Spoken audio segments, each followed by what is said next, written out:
बहुत समय पहले की बात है। भगवान बुद्ध अपने शिष्यों के साथ गांव-गांव घूमकर लोगों को जीवन का सच्चा मार्ग दिखाते थे। एक दिन वे एक घने जंगल से होकर गुजर रहे थे। धूप तेज थी और सबको प्यास भी लगी। रास्ते में एक छोटी नदी दिखाई दी। बुद्ध ने अपने एक शिष्य से कहा, पानी लाकर सबके लिए पीने की व्यवस्था करो। शिष्य नदी की ओर गया, लेकिन वहां पहुंचा तो देखा कि अभी-अभी कुछ बैलगाड़ियां उस नदी को पार कर गई थीं। पानी गंदा और कीचड़ भरा हो गया था। शिष्य ने सोचा, यह पानी कैसे पिया जा सकता है? वह खाली हाथ वापस लौट आया और बुद्ध को सब बताया।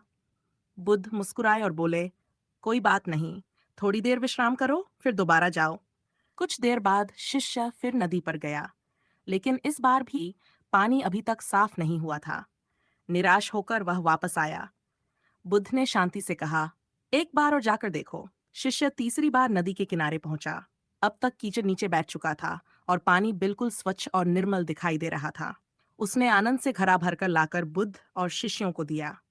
पानी पीकर बुद्ध ने कहा, देखो ये नदी हमारे मन की तरह है। जब मन में क्रोध, चिंता या भ्रम का तूफान उठता है, तो विचार गंदले और अशांत हो जाते हैं।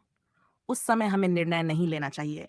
लेकिन यदि धैर्य रखें और समय को गुजरने दें, तो मन का कीचड़ नीचे बैठ जाता है और विचार निर्मल हो जाते हैं। तभी हम सही निर्णय कर पाते हैं।